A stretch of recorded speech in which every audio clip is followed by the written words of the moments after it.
So today I will discuss dementia by a very simple way. To understand dementia, first I will give an overview of the lobar functions. The frontal lobe, especially the prefrontal cortex, is associated with inhibition of unwanted behavior. Socially inappropriate behavior is inhibited by the prefrontal cortex of the frontal lobe. Now understand the language centers. The inferior frontal gyrus has the Broca's area, which is associated with motor functions of the speech and grammar functions of the speech, that is, the articulation of the sounds and the words is in the Broca's area, while the superior temporal gyrus has Wernicke's area, which is associated with comprehension and understanding of the speech. The parietal lobe, especially the non-dominant one, is associated with visuospatial orientation. That is, it helps us to understand where one thing is present in the three-dimensional world. The occipital lobe is associated with texture and color differentiation of different objects. Now, the Alzheimer's disease, the disease of old age, is associated with, first, there is atrophy of hippocampus occurs, and hippocampus predominantly involves with remembering of episodic memory, that is what happened 5-10 minutes ago, and consolidation of this memory into long-term memory by the Pepys circuit. The hippocampus is involved in Alzheimer's disease, leading in impairment of declarative episodic memory, and the patient is not able to remember what he has done 5, 10, 15 minutes ago, and he is failing to recall the 3-4 digits the examiner had told him 5 to 10 minutes ago when he is distracted by some other task.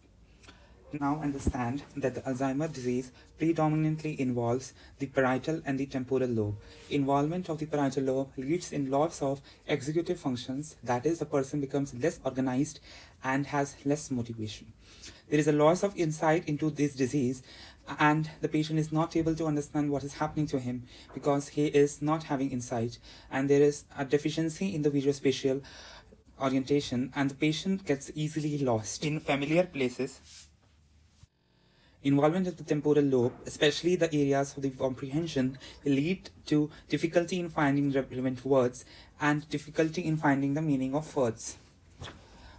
Later, in late Alzheimer's, there will be involvement of frontal lobe, leading to social inappropriate behavior occurring in the patient.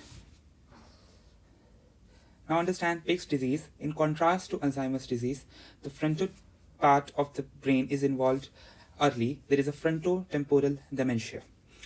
Because of involvement of the frontal lobe, the patient will have social disinhibition, and patient will perform socially inappropriate behaviors like touching or kissing stranger, public urination, offensive remarks. That is called the behavior variant frontotemporal dementia. There is another aspect. Because of involvement of the frontal and the temporal parts of the language center, there can be progressive aphasia. That is, there will be deficits in the language. Now understand Lewy body dementia, in which there will be visual hallucinations due to involvement of the occipital lobe. There will be sleepwalking, that is sleep enactment due to loss of the REM atony, which is normally present, and the patient will enact his dreams. There is also Parkinsonism features of bradycardia, limb rigidity, and gait disorder. Because this Parkinsonism is not of a classical type but an atypical type, there will be more symmetry of the motor findings in the patient and less findings of the tremor present in the patient.